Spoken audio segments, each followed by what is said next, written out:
So Kelly, what if over 10 years of putting premiums in an insurance policy, if I don't even receive a dividend, meaning I only get the money that I put in after 10 years, is it still competitive? So a few days ago, I posted this video here about a gentleman that reached out to me and he wanted to do $260,000 per year into his insurance for 10 years. He wanted to redirect $2.6 million into his life insurance. Now, you've heard me talk about how competitive insurance is when you're looking at it from a standpoint of calculating future income. So in this example, I wanted to give you the numbers. If there was zero performance, meaning it just went from one pocket to the next, like in a bank account, and he just slowly deposited 260 grand a year and he ended with $2.6 million in his life insurance, what could he pull from that? And then compare that to what would it take if he chose to utilize another investment, say mutual funds or a stock or something, or indexing it. What kind of performance would that account have needed to compete against the insurance? Remember, this is just numbers, taking the benefits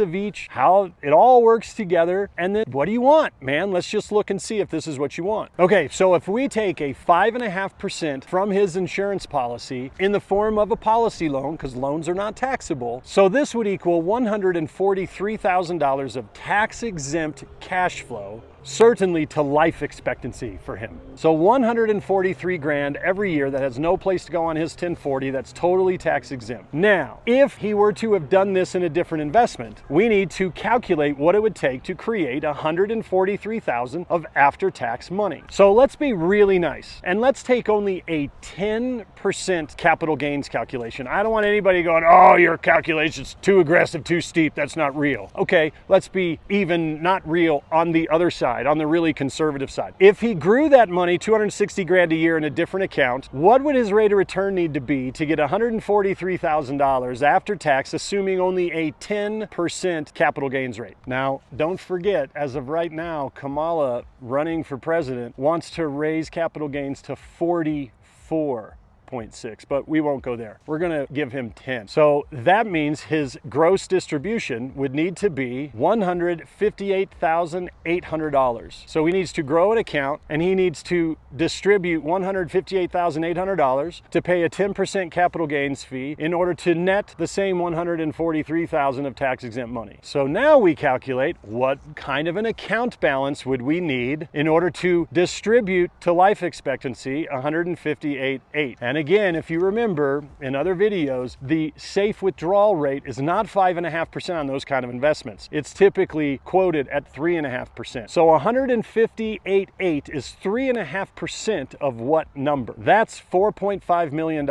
So his insurance over 10 years that received zero dividends, that didn't earn a thing, produces the same amount of income as someone whose account grew to $4.5 million.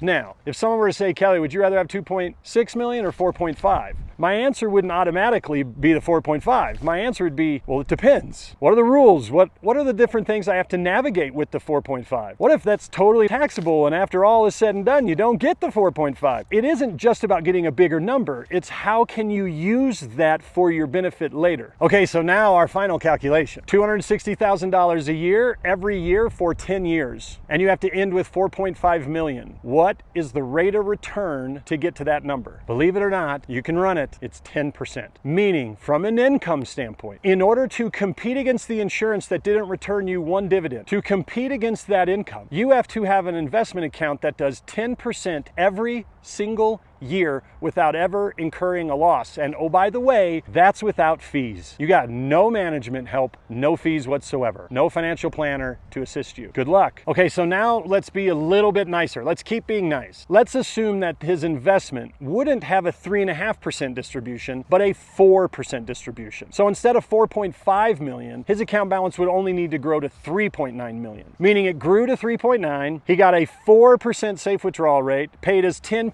of capital gains tax and equaled the 143 grand. So what would it take to have 260 grand a year every single year for 10 years to get to 3.9 million? Well, that number is 7.5%. And that's where people go, yeah, see, you can get 8%. Okay, 7.5% every single year without ever incurring a loss, with no financial professional's help bleeding off any fees from that. Again, good luck. I'm not going to sit here and say it's not possible. It's just not very likely. This is why successful and wealthy people use insurance. Again, it's just another tool. It's just another strategy to ensure as they develop and as they grow, they are as efficient as they can. It's not that it's the only thing they do, it's just a part of what they do. And everyday people can do the same thing. So hey, if you find this valuable, please like it, please share it, and please leave me a comment. And if you want to reach out to see some of these numbers for yourself, you can go to financialcaffeine.com/survey. There's just some basic information you can get on my calendar. And then know that you're loved, know that you're blessed. Have a great day.